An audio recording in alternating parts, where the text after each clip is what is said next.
अंश है। और मेरा नाम हेनिल है।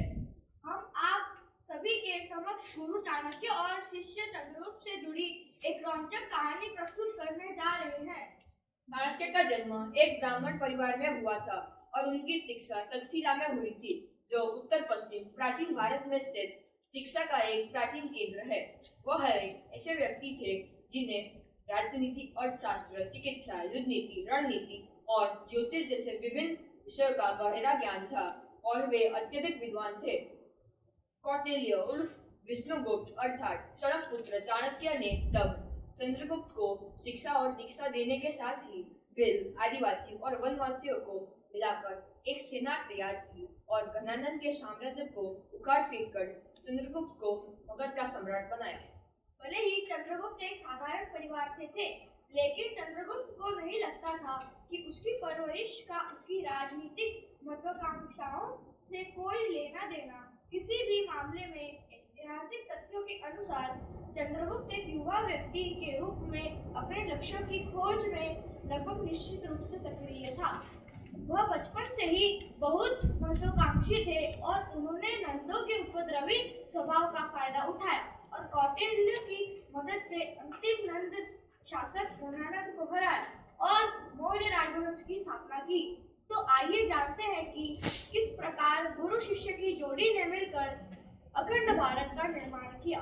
ऐसे क्या खूबी चाणक्य ने चंद्रगुप्त के अंदर देखी, जिसके कारण चाणक्य ने चंद्रगुप्त को मगध के सिंहासन पर बिठाया। तो चलिए आगे बढ़ते हैं। यह कहानी कोई 320 साल पुरानी है, जब राजा सिकंदर एक के बाद एक राजा को रौंद रहा था और अपना राज्य स्थापित करता जा रहा था। सीन 1, सिकंदर को अपनी सेना के साथ। मैं सिकंदर, मेरा सपना है कि मैं पूरे भारत में राज करूं और यह सपना साकार करके रहूंगा। और वही भारत को इंतजार था कि कोई आए और सिकंदर के अत्याचारों से बचाए। भारत के इतिहास के सुनहरे पन्नों को लिखने के लिए चुने गए तक्षशिला के महान आचार्य चाणक्य को। सीन 2, चाणक्य को पूजा करते हुए दिखाया गया।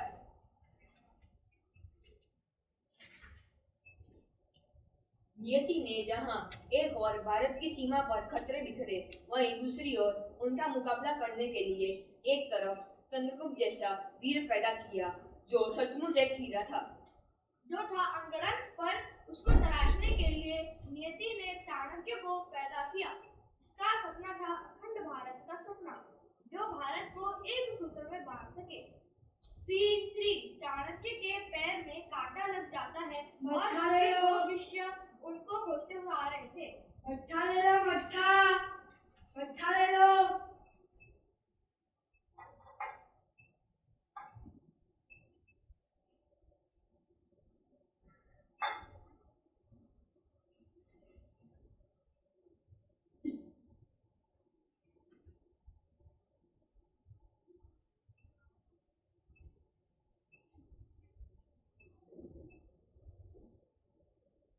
आचार्य यह क्या कर रहे हैं?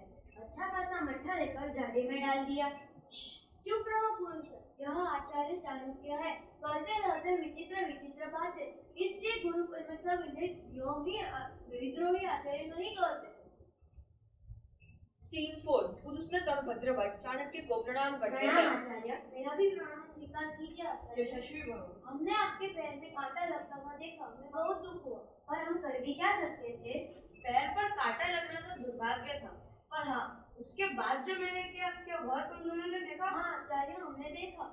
पर आचार्य, यह कोई तंत्र किया तो नहीं? जो कष्ट मुझे हुआ वह किसी और को न हो, इसलिए मुझे लगा कि यह कष्ट को जड़ से खत्म करना ही उचित होगा। जाड़ी में मट्ठा डालकर कैसे? मट्ठा ही तो आमंत्रण है चींटियों को, जो अब आएंगे और मिटा देंगी झाड़ी को जड़ से। तत्पश्चात यह मार्ग हो जाएगा सहज सबके लिए। समस्या से बचना ही उपाय नहीं, समझदार वह है जो समस्या को मिटाकर दम दे। भद्रभट्ट और पुरुषदत्त एक दूसरे के सामने हैरानी से देखते हैं। कुछ कहना था मुझसे? प्रधानाचार्य ने आपको बुलाने के लिए कहा है। आचार्य गुरुदेव गुरुकुल में आपकी प्रतीक्षा कर रहे हैं। सीन 5, गुरुदेव बैठे हैं और सभी आचार्य बात कर रहे हैं। परिसिया को पूरी तरह नष्ट कर दिया और उस पर अपना राज्य जमा लिया है। आचार्य सिकंदर तो मानो पूरी दुनिया पर राज करने के लिए निकला है। जो कोई उसका सामना करता है, उसके सामने से उठाता है, उसकी सेना उसका सर उछल कर रख देती है। आप लोग तो व्यापारी हैं। व्यापार के बारे में आपका व्यवहारिक ज्ञान हम सबसे कहीं अधिक होता है। आपको क्या लगता है सिकंदर यहाँ तक आ सकता है?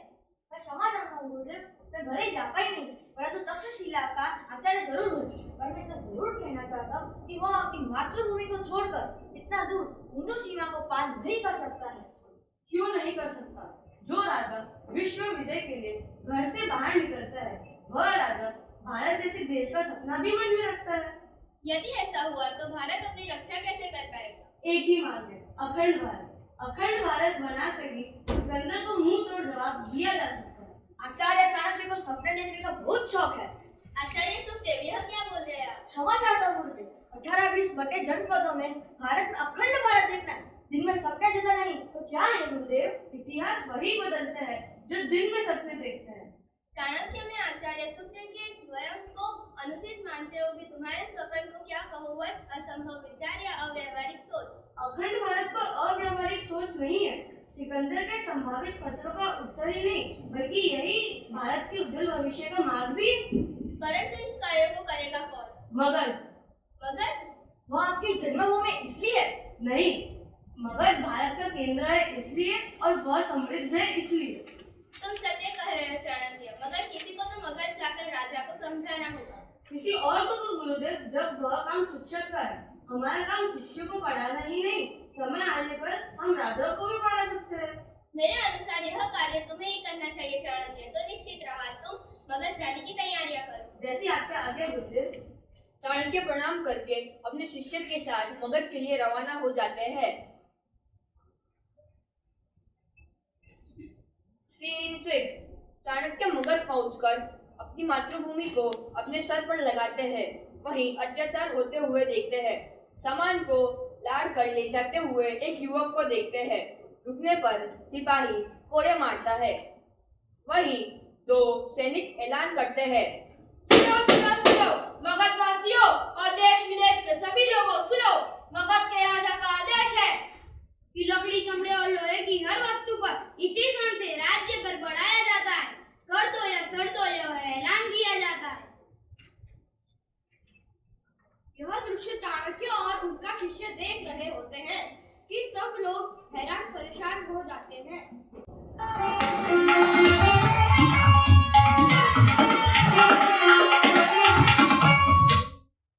वसंत उत्सव के उपलक्ष्य में होने वाला ज्ञान उत्सव कहाँ मनाया जा रहा है? इस बार कोई ज्ञान उत्सव नहीं हो रहा। क्यों? मैं कोई जनपद अधिकारी हूँ, क्यों दो आपके प्रश्न का उत्तर? मैं एक आचार्य हूँ, तक्षशिला से ज्ञान सभा में भाग लेने आया हूँ। मैं क्षमा चाहता हूँ, आपको ज्ञान उत्सव में सबको की जानकारी कैसे दे सकता हूँ? मैं एक द्वारपाल हूँ। मेरे क्षेत्र में आने वाली जानकारी या कार्य हो तो मुझे आज्ञा दे। तो अब जाए और मगध के राजा को कहे कि आचार्य आए हैं और राष्ट्रीय सुरक्षा से संबंधित कार्य है। ठीक है आचार्य, आप यहाँ पर प्रतिष्ठा करें, मैं संदेश अंदर पहुँचा कर आता हूँ। सुबह से रात का समय हो जाता है परंतु महाराज का कोई संदेश नहीं आता। तभी आचार्य क्रोध में आकर महल में अंदर प्रवेश करते हैं और देखते हैं कि महाराज मनोरंजन में लीन है।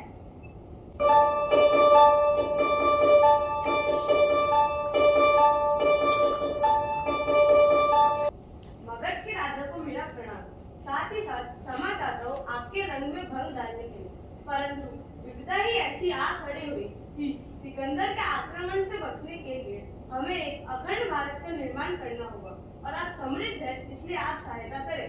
सिपाही हो, यह दुष्ट आचार्य की हिम्मत कैसे हुई हमारे महल में घुसने की, इसके हमारे रंग में भंग डालने की? इसके केश पकड़कर महल के बाहर निकला जाए, क्योंकि आचार्य के केश होने का सम्मान छुपा है। नहीं महाराज, बहुत बड़ी विपदा है। नहीं महाराज। मैं विष्णुगुप्त पुत्र चाणक्य आज अपने केश खोलकर यह प्रतिज्ञा लेता हूँ, जब तक तेरा सर्वनाश नहीं कर देता, जब तक तुझे इस सिंहासन से हटा नहीं देता और तुझे इस सिंहासन से हटाकर किसी ऐसे व्यक्ति को ना बैठा दूं जो मगध के साथ साथ अखंड भारत के लिए अपने प्राण न्यौछावर करने के लिए तैयार हो, तब तक मैं अपने शिखा को नहीं बांधूंगा। यह चाणक्य प्रतिज्ञा है, याद रखना इसे। तिड़कदा। आचार्य, मुझे बहुत डर लग रहा है। आपने जो प्रतिज्ञा मगध के महाराज के सामने ली है, वह हमें पकड़कर मार डालेंगे। इसमें डरना कैसा? जब ईश्वर ने मुझे एक उपयुक्त राजा चुनने का माध्यम माना है तो वो यही कहीं होगा। सीन 8। चंद्रगुप्त बहुत गरीब होते हैं और अपनी माँ के साथ बड़े ही लाड प्यार से जीवन बिताते हैं। बुरा बुरा, तेरे भाई को मगध के सैनिक पकड़कर ले गए हैं। हे भगवान, यह क्या हो गया? माँ, तू रो मत। मैं कैसे भी करके मामा को वापस लेकर आऊंगा। बस तू रो मत।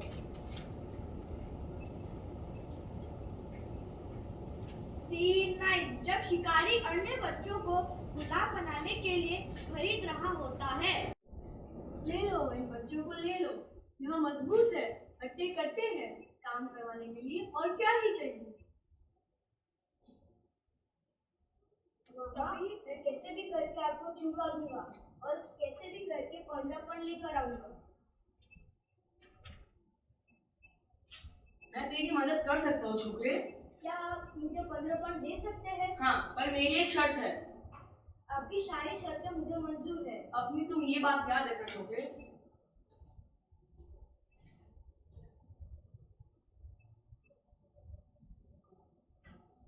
बुरा, मैं आ गया। भैया तुम आ गए, पर चंदू कहाँ है? बुरा, उसने तो मेरे को छुड़वाया है। माँ, मैं जल्दी वापस आऊंगा।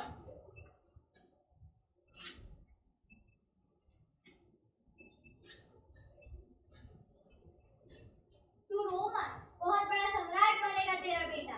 जिसने अभी अभी अपनी मामा को छुड़वाने के लिए खुद को बेच दिया, तो अभी अभी मेरे सामने गुलाम बनकर जा रहा है। उसका क्या भविष्य होगा? कैसे बनेगा सम्राट? नियति के खेल इतना आसान नहीं जो हर कोई पढ़ ले। आज घर के बाहर पहला कदम रखा है तेरे बेटे ने।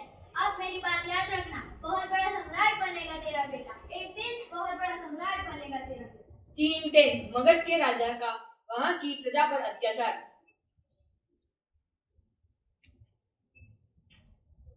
मुझे मेरी गाय वापस कर दो, मैं कर चुका दूंगी। पहले कर दो, उसके बाद गाय मिलेगी। मुझे चूल्हा जलाने के लिए लकड़ियों की जरूरत है। घर में बच्चे भूखे हैं, मुझे खाना बनाना है। कल बढ़ने से लकड़ियाँ महंगी हो गई है। पहले पूरा मूल्य दो, तभी लकड़ियाँ मिलेगी। सीन 11। चंद्रगुप्त को जहाँ बंदी बनाकर रखा जाता है, वहाँ का दृश्य। चंद्रगुप्त को धक्का देते हुए अन्य गुलामों से कहता है शिकारी, लो, तुम्हारा एक और नया साथी आ गया। अब से इसका नाम भी नया गुलाम। नहीं, मेरा नाम नया गुलाम नहीं, मेरा नाम चंद्रगुप्त है और मुझे उसी नाम से पुकारा जाए। चाणक्य इस दृश्य को एक जगह खड़े होकर देख रहे थे। इस बालक में निडरता का भंडार है, हमें इसे परखना चाहिए। परंतु कैसे आचार्य? इसे शिकारी से मुक्त करवाकर। शिकारी, तुमने इस नए गुलाम को कितने पर्ण में खरीदा है? मैं तुम्हें पूरे पर्ण देने के लिए तैयार हूँ, परंतु मुझे इस बालक की आवश्यकता है। आचार्य, 15 पर्ण, परंतु 15 पर्ण तो इस नए गुलाम का ही है, बाकी का मुनाफा कौन देगा? मूर्ख शिकारी, तू एक आचार्य से मोल भाव करता है। क्षमा करें आचार्य, आप 15 पर्ण देके इस नए गुलाम को ले जा सकते हैं। मैं ठहरा अनपढ़ मंदबुद्धि इंसान, मुझसे भूल हो गई। सीन 12। चंद्रगुप्त आजाद होकर माँ के पास जाता है और दोनों हंसी खुशी रहते हैं।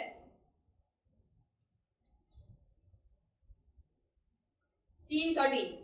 कुछ दिन बाद चंद्रगुप्त अपने मित्रों के साथ राजकिला खेल रहे होते हैं और चाणक्य एवं भद्रवट इस दृश्य को छुप छुप कर देख रहे थे, क्योंकि वह इस बालक में एक सम्राट की छवि को खोज रहे थे। सीन 14। मगध नरेश चंद्रगुप्त मौर्य की जय जयकार करते हुए चंद्रगुप्त मौर्य की जय, चंद्रगुप्त मौर्य की जय, चंद्रगुप्त मौर्य की जय। महासभा सम्राट चंद्रगुप्त की न्याय सभा आरंभ होती, जिसे समस्याएं प्रस्तुत समाधान किया जाएगा। सम्राट की जय हो। आपके समक्ष 2 व्यक्ति प्रस्तुत किए जाएंगे। पड़ोसी है, इनमें विवाद है। न्याय के लिए प्रस्तुत किया जाए। महान सम्राट, न्याय कीजिए। मेरे पड़ोसी ने मुझे कुआं बेचा, परंतु उसका पानी ही उपयोग नहीं करने देता। क्या यह सत्य है? सम्राट, मैंने तो केवल कुआं बेचा था, पानी थोड़ी ही। कहा तो यह न्याय संगत बात कर रहा है। कुआं बेचा है, जल नहीं। इसीलिए उसके कुएं पर उसका अधिकार है, तो तुम्हारे जल पर नहीं। इसलिए या तो तुम उस कुएं में से अपना जल निकलवा दो या हर महीने उसे किराया दो। अब तक इस राज्य में उल्टी गंगा बह रही थी, लेकिन सम्राट चंद्रगुप्त के राज्य में धारा भी सीधी बहेगी और न्याय भी योग्य होगा। सभी लोग अद्भुत अद्भुत महाराज बोलकर सम्राट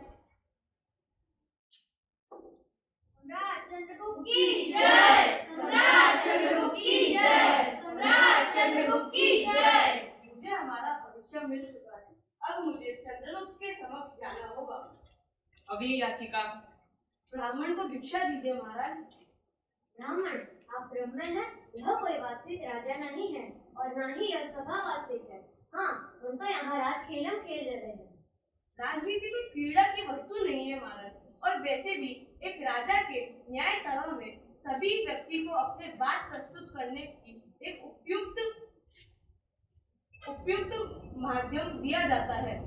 उचित कहा, मांगो क्या मांगते हो? अपने परिवार के भरण